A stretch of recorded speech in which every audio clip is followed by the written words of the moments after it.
It all comes down to this, ladies and gentlemen, the fantasy football playoffs and our most drafted running back, Josh Jacobs, playing the 49ers. Are you freaking kidding me? We got a lot to talk about. We are going to dive into these rankings, but before we do, go down there, drop a like on this video.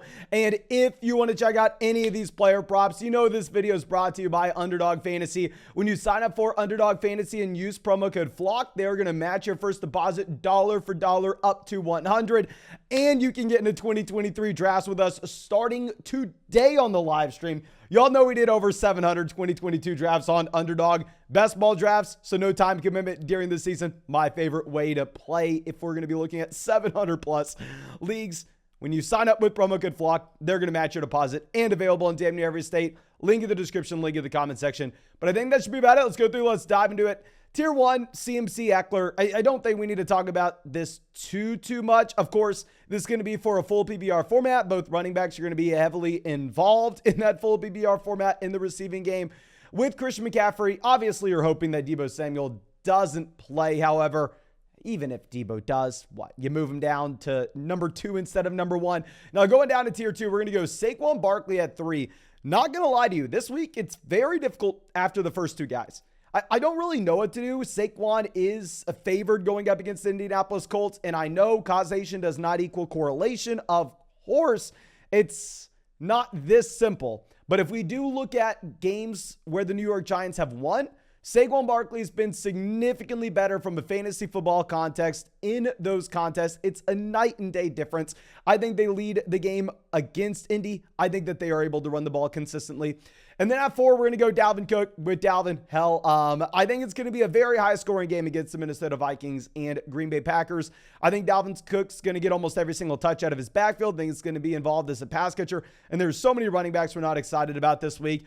We had Derrick Henry at 5 when we made these rankings earlier today, but the report just dropped that Derrick Henry looking doubtful against the Dallas Cowboys on Thursday night. So honestly, regardless of if Derrick Henry plays, you probably got to move him down from here. You probably got to drop him a tier or 2. Now, I will say I'm not going to update these rankings too much here, because if Derrick Henry does surprise us, if he is active for Thursday night, you're going to play him regardless. And then at 6, my most drafted player in fantasy this year, the number 1 league-winning player in fantasy this year, Josh Jacobs has to play the 49ers. Derek Carr's getting benched. The Raiders are packing it in. It's the worst matchup we could ever ask for.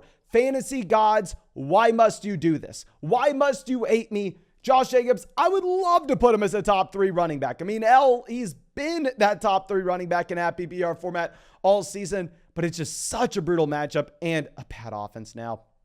I mean, bad offense for a while. Now at 7, we're going to be going with Ramondre Stevenson. With Ramondre Stevenson, I know he took a massive step back this past week. He's practicing in a limited fashion on Wednesday, so is Damian Harris. They're going up against Miami, where Teddy Bridgewater will be starting. Right now, the New England Patriots are favored in the game, but keep in mind this is a full PPR format, and in that full PPR league, Stevenson's going to get a massive bump up given the points per reception. Now at 8, we are going to have Joe Mixon. Should be one of the highest scoring games of the week. It's a tough matchup against Buffalo. I don't know. We're betting on a good running back and a good offense. There are a lot of question marks at running back this week. We're going to go James Conner at 9. James Conner, phenomenal matchup against Atlanta. He did not practice on Wednesday. If this is something we don't have to worry about, if James Conner does go back to practice on Thursday and is practicing in full, then James Conner can move up these rankings, because Colt McCoy is going to start for the Arizona Cardinals, which was massive news. Hook 'em horns. I do like Colt McCoy here. And James Conner seeing 95% of the touches in this backfield.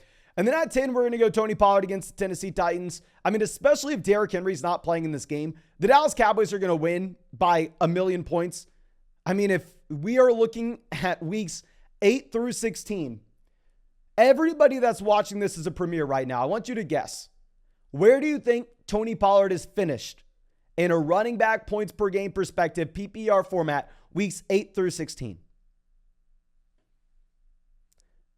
Numero dos. He's been the 2nd running back. It is ridiculous. I wish I had him in way more leagues than I do. Will be a good environment. Now going down to 11, we're going to go Alvin Kamara. Kamara back-to-back games with 20 carries. The issue with Kamara is it's a very bad offense, very bad matchup, and the target volume has gone down compared to what we've seen in years past. Etienne at 12 is going to be a much more aggressive spot than his points per game would indicate. But hell, I really like the Jacksonville Jaguars offense, and I really like the matchup going up against the Houston Texans. Very surprised to see the fact this is only like a 4.5, 5.5 point spread. I figured that this would be closer to 7 points. I think the Jacksonville Jaguars win this game easily. I think they run the ball consistently in the second half. And then at 13, we're going to go Kenneth Walker. I would love to have Walker higher than this, but it is a very tough matchup against the New York Jets. I'm actually going to throw Nick Chubb in here as well. Nick Chubb at 14. I view both these running backs in a very similar light that I would love to have them higher, but I think both of their offenses struggle in very tough matchups, and neither running back's going to catch the ball out of the backfield in a full PPR format. I would love to have Walker. I would love to have Chubb higher than this. It is just difficult against the Jets and Washington. And then 15, we're going to go Ezekiel Elliott. Zeke and Pollard have both been crushing at the same time. Going back to what we were discussing, especially if Derrick Henry misses, the Tennessee Titans will have no way to move the football down the field. Like, I literally can't imagine how they are going to pick up first downs. And the Dallas Cowboys are just going to be running in the second half. And then 16, we're going to go Aaron Jones. I wanted to rank Aaron Jones higher than this, but obviously Aaron Jones dealing with a couple injuries here. Now, this should be a very high scoring game. Going back to where we had, Dalvin Cook ranked extremely aggressively. I want to start as many of these guys between the Green Bay Packers and Minnesota Vikings as I possibly can, but we have to be realistic with ourselves. You have Aaron Jones dealing with a few nagging injuries. We don't know what the role will be for A.J. Dillon, so it's hard for me to rank Aaron Jones as a running back inside the top 3 tiers. Now, dropping down to our next tier, we're going to go Cam Akers. Phenomenal matchup against the Los Angeles Chargers. Operating as a 3-down bell cow in an offense that just dropped 50 freaking points. And you better believe, we have a decent amount of Cam Akers teams in the Fantasy Football Championship. I am rooting for our guy, Cam Akers. I've loved him since he came out of Florida State. But I think we need to be realistic with ourselves. And we need to smell the roses and realize that Baker Mayfield is bad. This offense will be bad. If you're looking at an applied team total right now, the Los Angeles Rams are supposed to be a bottom 5 offense, according to Las Vegas sportsbooks this week. I like the matchup for Akers. I like the role. I hate the offense. Now, our next running back, Leonard Fournette at 18. Fournette had a great game this past week, but keep in mind, a lot of it's cheap volume. They went to overtime. It was a great matchup against the Arizona Cardinals, where Brady and this offense still looked very bad. They're going up against the Carolina Panthers, which is a pretty damn good matchup. Now, of course, the issue with Leonard Fournette is we don't really know what the role is going to be for Rashad White, so I think we have to have him down here as that mid RB2.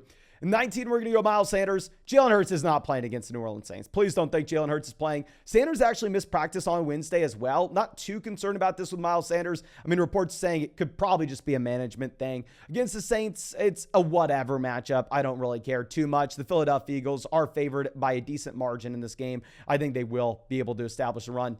And then at 20, we're going to go Tyler Algier. And honestly, he should probably be higher than this. Back-to-back weeks, he has been hyper efficient. He played significantly more snaps than Cordell Patterson this past week. Going up against the Arizona Cardinals, we know that they have an extremely soft defense. With Algier, Cordell Patterson is still getting involved. It's a very bad offense still for the Atlanta Falcons, where if the efficiency takes a step back, I'll be very worried to see what we have. Now, dropping down to our next tier, we're going to go Najee Harris at 21 against Baltimore. You know who Najee Harris is. Bad offense, bad matchup, a running back that's going to get cheap volume. He's the same guy as David Montgomery, who will have next. Montgomery would be significantly higher than this, but wasn't for Khalil Herbert coming back in. With David Montgomery, it's supposed to be the highest scoring game of the week between the Detroit Lions and the Chicago Bears. Of course, Justin Fields will vulture rushing touchdowns. Probably see some turnovers, probably get a little Khalil Herbert in here. If Herbert were to miss, obviously he's higher.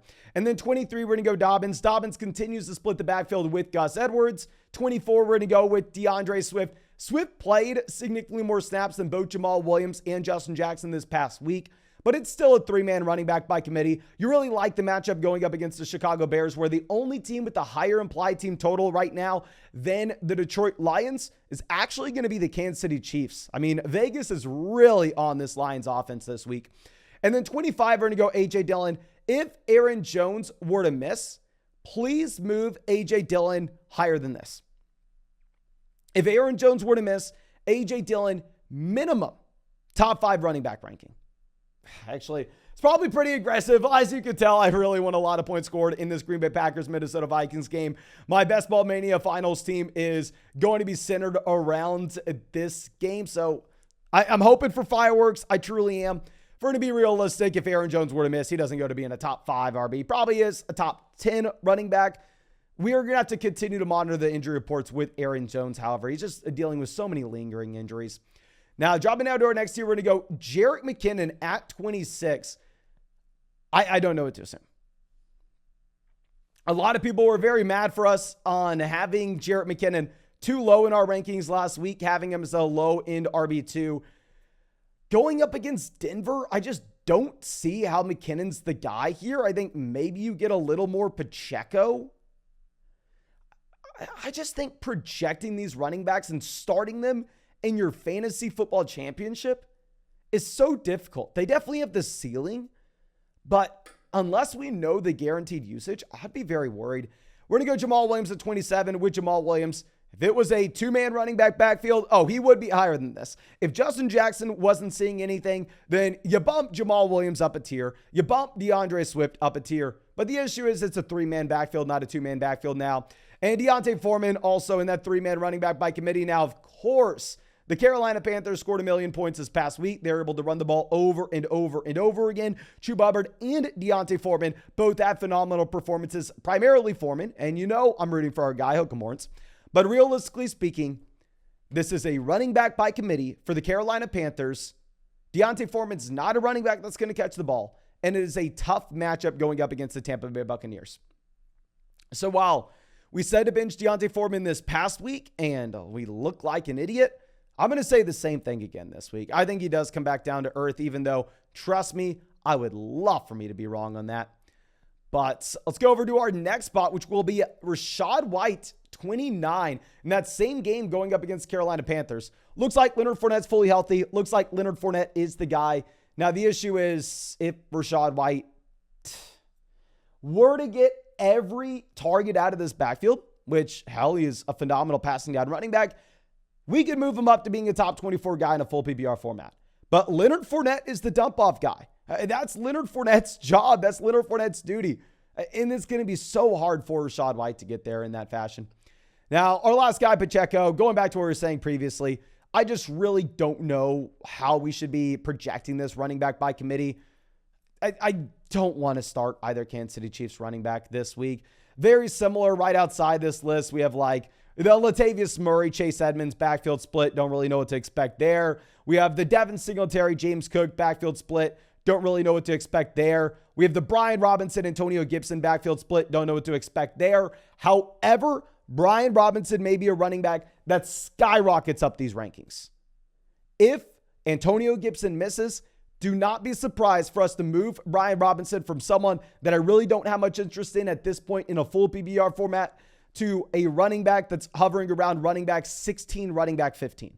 Like Brian Robinson can move up a ton, but it's going to hinge on the health of Gibson.